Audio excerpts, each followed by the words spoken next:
राऊतसाहेब, शिवसेनेची स्थापनेपासूनची परंपरा असलेला दसरा मेळावा आज शिवतीर्थावर पार पडतोय आणि सगळ्यांचंच लक्ष आहे की उद्धव ठाकरे शिवसैनिकांना आणि राज्यातल्या जनतेला काय मार्गदर्शन. नक्कीच आज शिवसेनेच्या परंपरेनुसार दसरा मेळावा हा शिवतीर्थावरच होतो. मधल्या काळामध्ये प्रचंड पाऊस झाला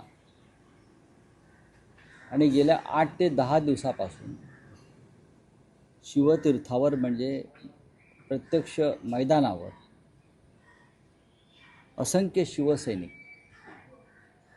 हे शिवतीर्थावरच सभा व्हावी यासाठी पाणी बाहेर काढणं मैदानावरचं किंवा चिखल कमी करण्याचा प्रयत्न करणं यासाठी अक्षरशः झटत आहे.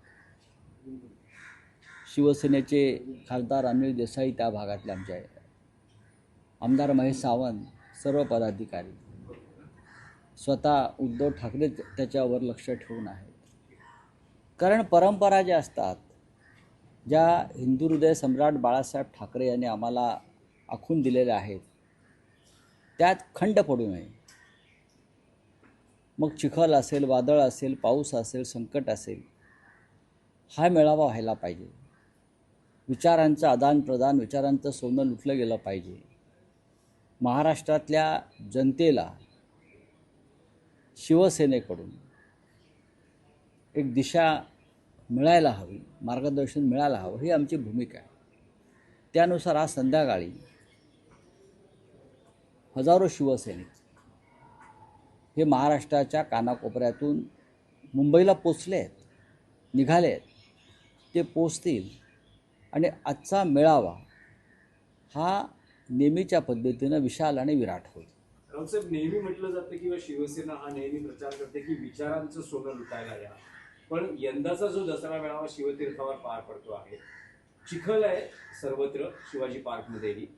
शिंदे शिवसेनेचे नेते काही म्हणतायत की शिवाजी पार्कमध्ये चिखल आहे आणि उद्धव ठाकरे व्यासपीठावरून चिखल फेकून चिखल फेकायला पाहिजे. त्यांना माहीत नसेल सांगतो, या हिंदू संस्कृतीमध्ये असे अनेक सण आहेत ज्याचा चिखलाशी संबंध आहे.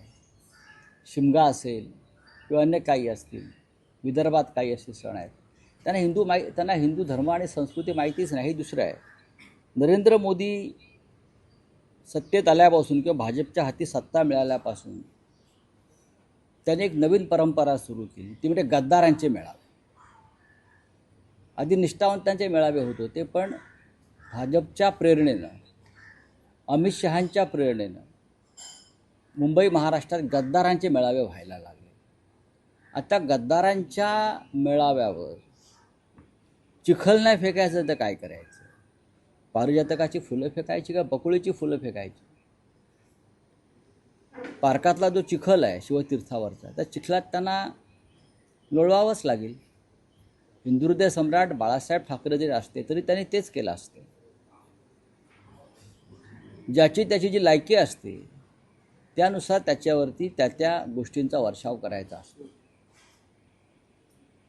त्यानुसार आज गद्दारांवर जर चिखलफेक होणार असेल, जर कोणी करणार असेल, तर त्यात चुकीचं आहे असं मला वाटत नाही.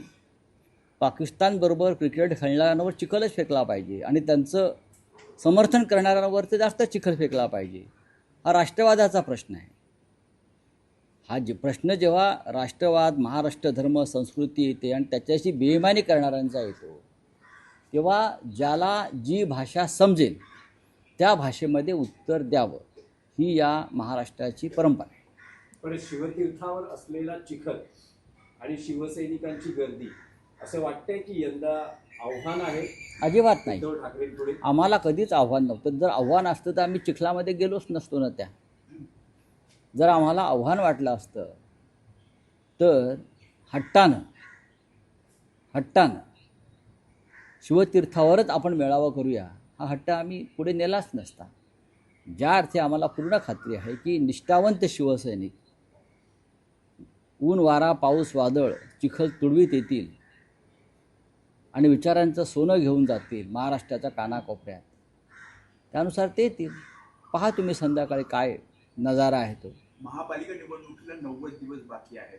युती मनसेसोबत होणार का, महाविकास आघाडीचं काय होणार, या सगळ्याची उत्तरं आजच्या या मेळाव्यानंतर मिळतील. नक्कीच मिळतील. कारण संभ्रम आहे. संभ्रम असण्याचं कारण नाही कोणत्याही विषयावर. मग शिवसेना असेल माननीय बाळासाहेब ठाकरेंची, किंवा सन्माननीय राज ठाकरे यांच्या नेतृत्वाखालचा महाराष्ट्र नवनिर्माण पक्ष असेल, आमच्या भूमिका स्पष्ट आहे. माननीय उद्धव ठाकरे आणि राज ठाकरे यांच्यामध्ये अनेकदा चर्चा आणि संवाद झालेले आहेत. पण मीडियाला असं वाटतं की ताबडतोब आताच काही घोषणा आणि भूमिका जाहीर कराव्या. तसं होत नाही. दोन राजकीय पक्ष आहेत. भूमिका जरी महाराष्ट्र मराठी माणूस अस्मिता या संदर्भात एक असल्या तरी दोन स्वतंत्र राजकीय पक्ष आहेत. ग्राउंड लेवलला दोन्ही पक्षाकडून काम सुरू झालेलं आहे. याच्यापेक्षा मी जास्त काही सांगू इच्छित नाही, कारण ती भूमिका जाहीर करण्याचा जो अधिकार आहे तो दोन्ही पक्षाच्या प्रमुख नेत्यांचा, म्हणजे माननीय उद्धव ठाकरे आणि माननीय राज ठाकरे हेच एकत्र येऊन आपल्या भूमिका जाहीर करू शकतात. मी तुम्हाला फक्त त्यातला संदर्भ देऊ शकतो.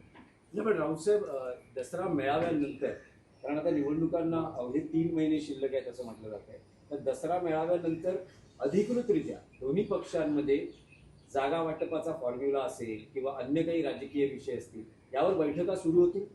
बैठका सुरू झालेल्या आहेत. पत्रकारांनी अधिक माहिती घेतली पाहिजे की नक्की पडद्यामागे काय चाललं आहे. ज्या अर्थी आम्ही निवडणूक लढवण्यासाठी एकत्र येण्याचा विचार करत आहोत किंवा केलेला आहे, त्या अर्थी 90 दिवसात निवडणुका येणार आहे आम्हाला माहिती आहे. दोन्ही पक्षाच्या प्रमुखांना माहिती आहे, प्रमुख नेत्यांना माहिती आहे, आणि त्या संदर्भातली कार्यवाही सुरू झालेली असते ना. राऊतसाहेब, जसा शिवसेनेचा दसरा मेळावा आहे तसाच तुमचे राजकीय प्रतिस्पर्धी शिंदे शिवसेना यांचाही दसरा मेळावा आज नेस्को ग्राउंडवर पार पडतो आहे. यांचं म्हणणं आहे की आम्ही टीका, चिखलफेक यावर जाणार नाही, तर आम्ही कार्यकर्त्यांना, समाजाला जो बाळासाहेबांचा विचारांचा वारसा आहे बघा, तो आम्ही देऊ. अमित शहाचा पक्ष जो आहे ही अमित शहाची बेनामी कंपनी. तुम्ही जो काय शिंदे सेना वगैरे म्हणताय, हा अमित शहाने स्थापन केलेला पक्ष कार्यकर्त्यांना काय मार्गदर्शन करणार? लूटमार करा, भ्रष्टाचार करा, पैसे गोळा करा, महाराष्ट्राची लूट करा, मुंबई तोडून टाका महाराष्ट्रापासून. हा अमित शहांचा विचार आहे. पाकिस्तानबरोबर क्रिकेट खेळा, या अमित शहांच्या भूमिका आहेत. आणि शिंदे सेना जी काय तुम्ही म्हणताय तो अमित शहांची बेनामी कंपनी आहे. अमित शहाची ती एक सिस्टर कन्सर्न आहे. त्यांनी स्थापन केलेला पक्ष आहे. त्यांनी काय करायचं हा त्यांचा प्रश्न आहे. पण आम्ही इतकंच म्हणू की मोदी आणि शहा आल्यापासून मुंबई महाराष्ट्रामध्ये गद्दारांचे मेळावेसुद्धा होऊ लागलेले आहेत.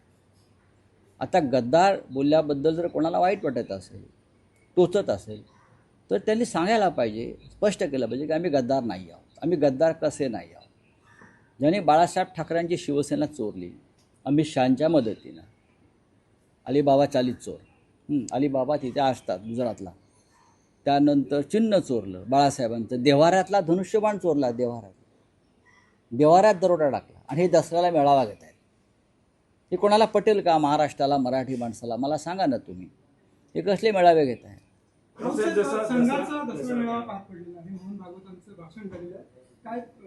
बघा, संघाचा दसरा मेळावा नागपूरला होतो आणि तो एक परंपरा आहे. 100 वर्ष संघाला होत आहेत.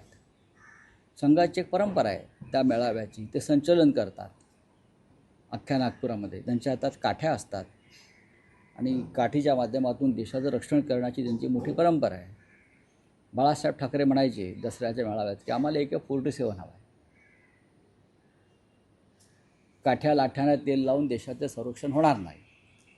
शिवसैनिकांच्या हातामध्ये AK-47 आली तर जम्मू काश्मीरसह देशाच्या सीमा आम्ही सुरक्षित करण्यासाठी आम्ही बलिदानाला तयार राहू. हे हिंदुहृदय सम्राट बाळासाहेब ठाकरे यांचं एक भूमिका आहे. यांच्या हातात काठी असते, संचलन करतात, एक विचार देतात. आज त्यांच्या हातामध्ये सत्ता या देशाची. त्यांनी प्रधानमंत्री नेमलेले आहेत, त्यांनी इतर काही राज्यपाल नेमलेले आहेत.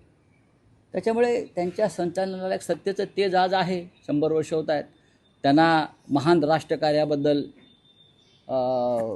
नाणं काढलं, पोस्टाचं तिकीट काढलं.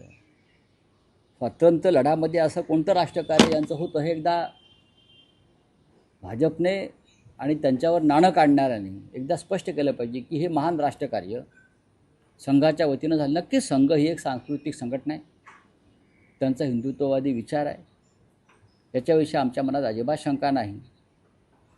आमची पण त्यांना सहानुभूती एकेकाळी होती. पण जेव्हा जेव्हा राष्ट्र संकटात असतं आणि राष्ट्राविषयी भूमिका घ्यायच्या असतात कठोरपणे सत्ताधाऱ्यांविषयी, तेव्हा संघानं त्या भूमिका घेतलेल्या नाही. आज डॉक्टर आंबेडकर, महात्मा गांधी अशा प्रमुख नेत्यांचं नाव संघाबरोबर जोडण्याचा प्रयत्न केला जातो. पण गांधी किंवा डॉक्टर आंबेडकरांनी कधीही संघाचं समर्थन केलं नव्हतं. संघ हा विष आहे असं डॉक्टर आंबेडकर म्हणाले होते. बरोबर आहे. आणि त्याच आंबेडकरी विचारांच्या कमलाताई गवई यांना संघाच्या आजच्या मेळाव्याला जबरदस्तीनं बोलवून संघ आणि आंबेडकरी विचाराच्या संबंध आपण जोडण्याचा प्रयत्न करता. मी अभिनंदन करतो कमलाताई गवईंचं आणि त्यांच्या कुटुंबाचं की त्या ह्या ट्रॅपमध्ये सापडल्या नाहीत, त्या चंद्रचूड यांच्यासारख्या वागल्या नाहीत. राहुल साहेब, आणखी एक विषय आहे महाराष्ट्राच्या राजकारणातला. पुन्हा एकदा काका पुतणे म्हणजेच शरद पवार आणि अजित पवारांची काल वायदी चव्हाण सेंटरला भेट झाली आहे. जवळपास 1 तास त्यांच्यामध्ये चर्चा झाली आहे. असं म्हटलं जातं की मायावाडी साखर कारखाना किंवा अन्य सहकार क्षेत्रातले विषय होते. पण अलीकडच्या काळात वारंवार या भेटी होत आहेत. भेटी होण्यामागे काही आक्षेप नाही आहे, पण काही राजकीय होण्याची तुम्हाला शक्यता वाटते? की मी कसं काय सांगू, ते शरद पवार साहेबच सांगू शकतील, ते अजित पवारच सांगू शकतील.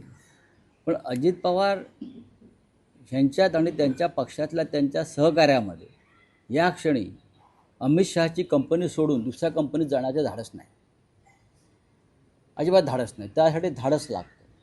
ते धाडस नव्हतं म्हणूनच त्यांनी काकांना सोडून अमित शहांचं उपकरणं पकडलं. तर मला याच्यावरती विश्वास नाही. आणि शरद पवार त्यांच्या हयातीमध्ये जाती आणि धर्मांध शक्तींच्या बरोबर जाणार नाहीत. चला बोलिए. हाँ हाँ, और छोड़ दो शिंदे शिंदे क्या लगा है, कौन है शिंदे, सवाल पूछो आप. शिवसेना का दसरा मेलावा होता है और किसी का नहीं होता.